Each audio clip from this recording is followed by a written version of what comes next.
Well, I don't know if you know this or not by now.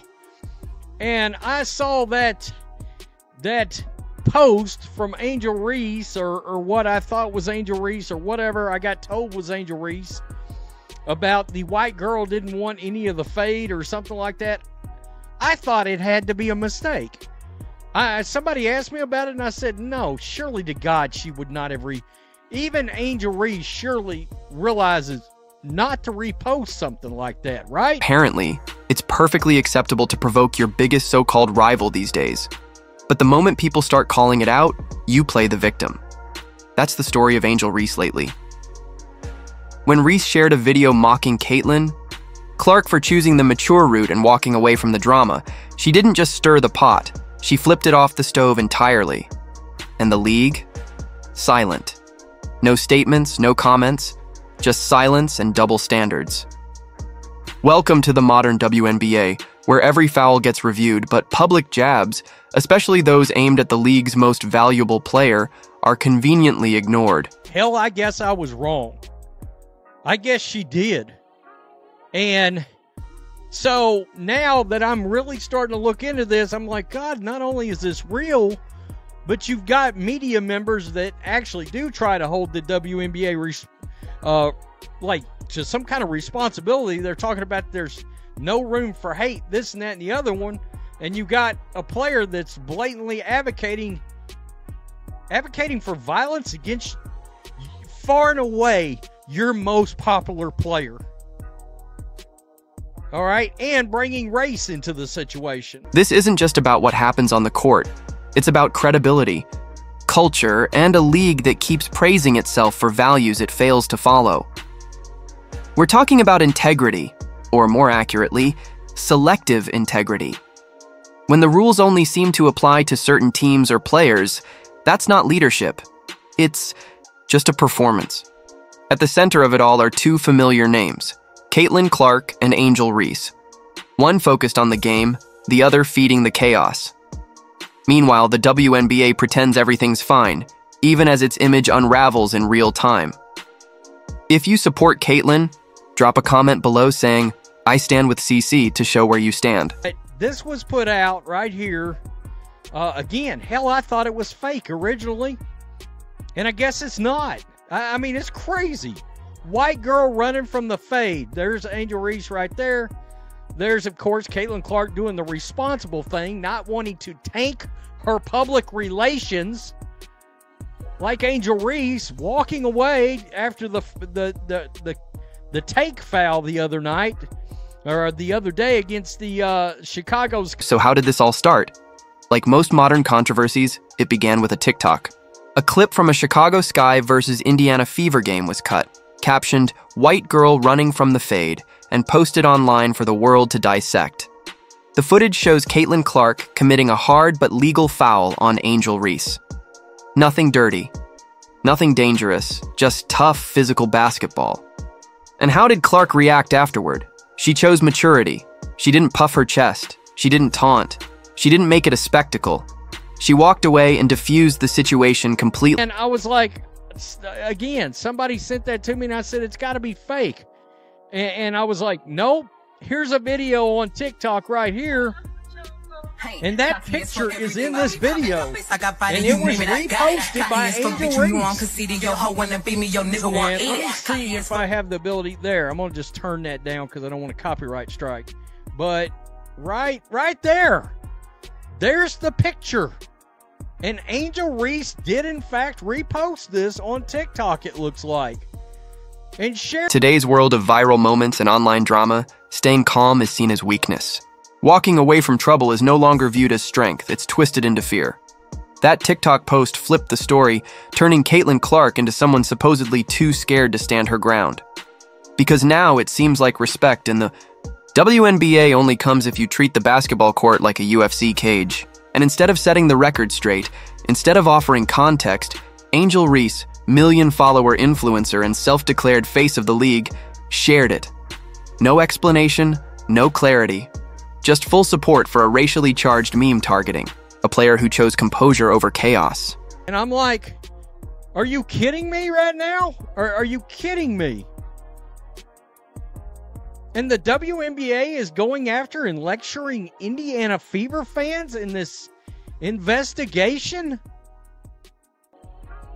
Are you trying to tell me Angel Reese is not going to get suspended for this, not going to get fined for this? Or is the WNBA too gutless to stand up against things like this, even if it is against a white woman? Let that sink in, because here's where things really shift. Clark isn't just another young player. She's the main reason people are tuning into the WNBA right now. She's behind the record-breaking ratings, the jersey sales flying off shelves, and the packed arenas in cities that once struggled to draw crowds. She's the Steph Curry of the women's game, and she's just getting started. So when a meme like that spreads and someone with Angel Reese's reach decides to boost it, it's not just a joke. It sends a message, and not a good one. Here, Angel Reese cries about racism that never happened, then goes on and reposts openly racist TikToks. This is why the WNBA is a joke. It not only allows, but encourages racism against white people. Well, it takes a step further here, because my boy over at Outkick, Bobby Burack, who's a hell of a good journalist, did reach out to the WNBA. Right here, I asked the WNBA if they had a comment on Angel Reese's racist post on TikTok about Caitlin Clark. The league had no comment, nor would it address Reese suggesting she wants to fight Caitlin Clark. Angel Reese is also a rising star in her own right. She made a name for herself at LSU, embraced her confidence, and built a brand by being boldly authentic. She's helped change how athletes use their voice, and for that, she deserves credit. But with that spotlight come responsibility. When you have such a huge platform, what you promote carries weight. So when she reposts something that adds a racial angle to a moment of leadership and calls self-control a weakness, it's not harmless teasing. It deepens a divide. And that's what many people are choosing to ignore. So much for, quote, zero tolerance for hate. You know, the WNBA is running an ad right now about, I think, the physicality of the league. And at some point, we just gotta ask the question: is this what Kathy Engelbert and the WNBA wanted? Is this what they wanted? Is all this drama, all this? I mean, I understand it's good for ratings. Maybe the commissioner's sitting back and she's secretly smiling about this or whatnot, but you're still targeting the fan base that's funding this whole thing in the Indiana Fever. And how did the WNBA respond? They did absolutely nothing. No statement, no warning, not even a vague mention of sportsmanship.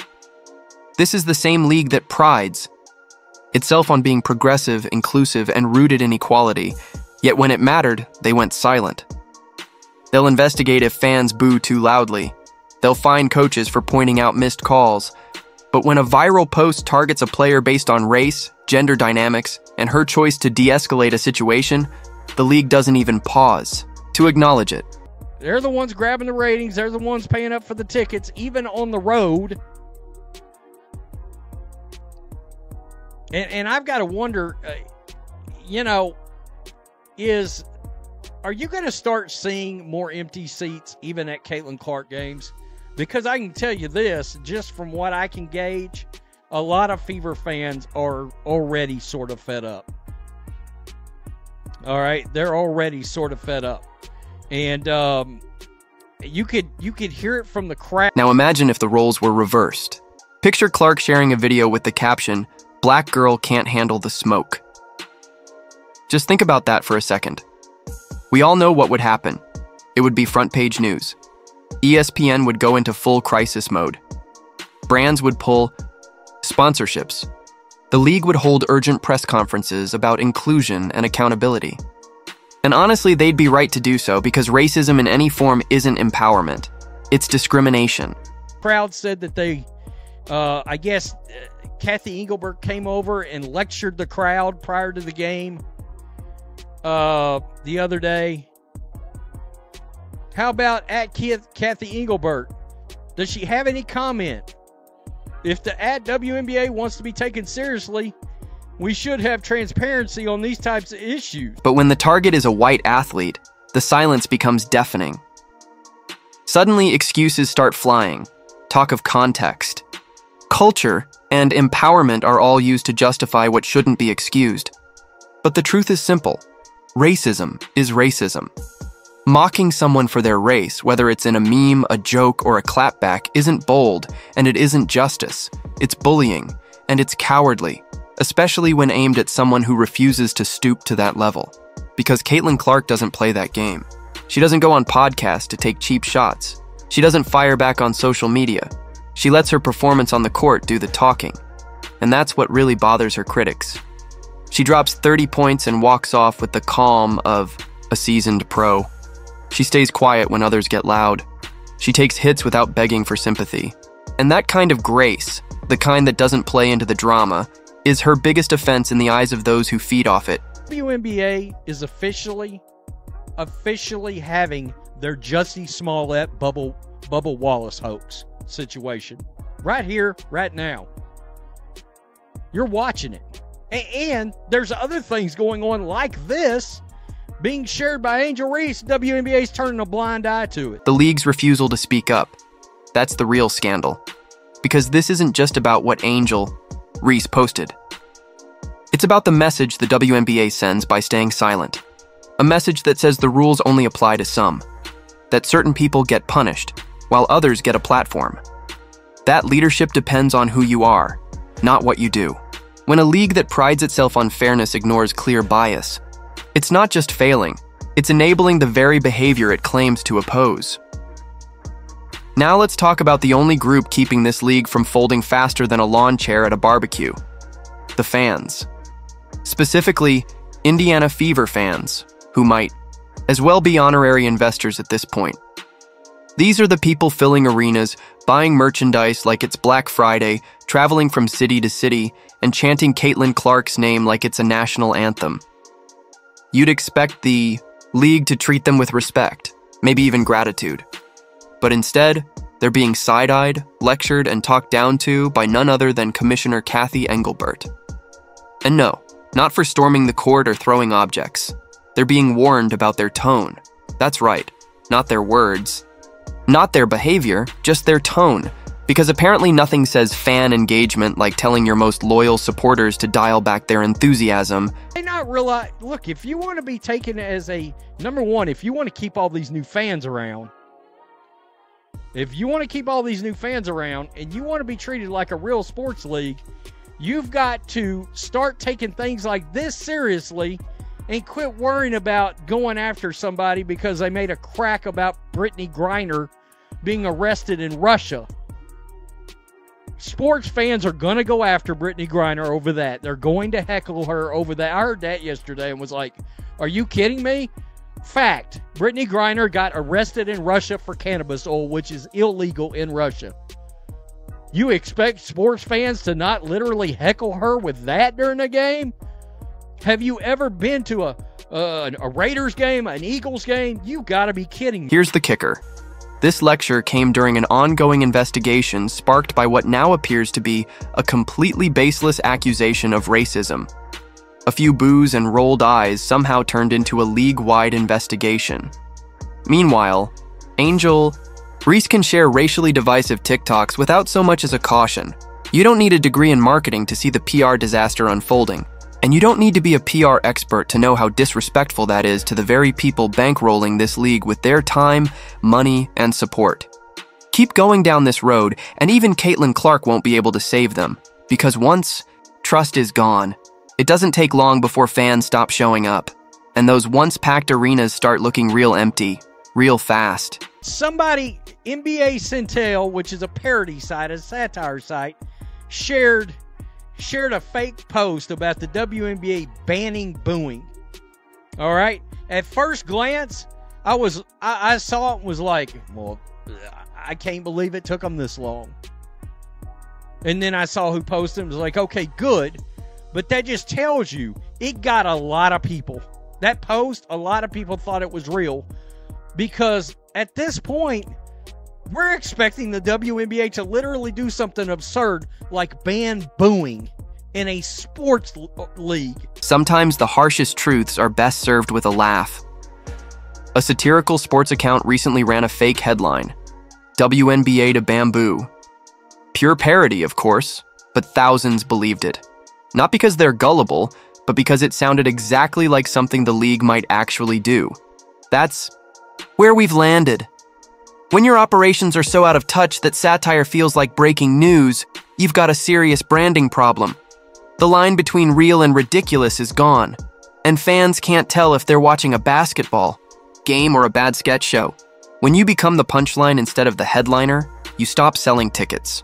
Adam Silver, where are you? And we're turning into Scooby-Doo with you. Where are you exactly? Because it seems to me like the NBA and Adam Silver should get involved here and be like, you do realize we've got Michael Jordan in the house right now. And then there's the business side, what no one in the WNBA front office wants to discuss. Sponsors aren't lining up to back a league mired in constant drama. TV networks won't keep signing big deals if every game comes with a PR crisis. Merch partners won't slap their logos on a league that can't enforce its own rules. Every time the WNBA chooses silence over action, it sends a clear message to the money: don't trust us. And once sponsors pull out, no viral TikTok can save you. That brings us to the man at the top of the basketball world, Adam Silver. As NBA commissioner, he's technically responsible for the WNBA too. These leagues share ownership, branding, even arenas. When the women's side implodes, it tarnishes the entire NBA brand and Silver's legacy. If he doesn't step in now, after another PR meltdown, after half the fans walk away, after sponsors start ghosting, the next big crisis could be the last straw. The time to act was yesterday. The next best moment is right now. She brought all those fans in. What are you doing? Question mark.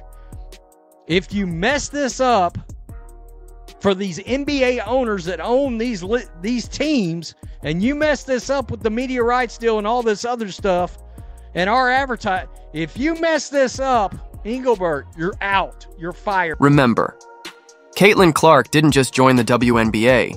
She brought millions of new fans who'd never watched a women's game before. Now those same fans are seeing the league unravel. Their favorite player gets fouled, mocked, racially targeted, and gaslit while the WNBA looks the other way. If that's the product you're selling, don't be surprised when people stop buying. So, here's the bottom line, WNBA. You can't sit on the fence. You can't preach zero tolerance for hate and then hand out forgiveness slips when one of your stars crosses the line. You can't scold fans for their passion while letting players run wild with no consequences. You either uphold your values or you admit you're more about activism than athletics. Which is it going to be? If you stand with Caitlin, drop a comment below saying, I stand with CC. And don't forget, like, subscribe, and turn on notifications so you never miss an update.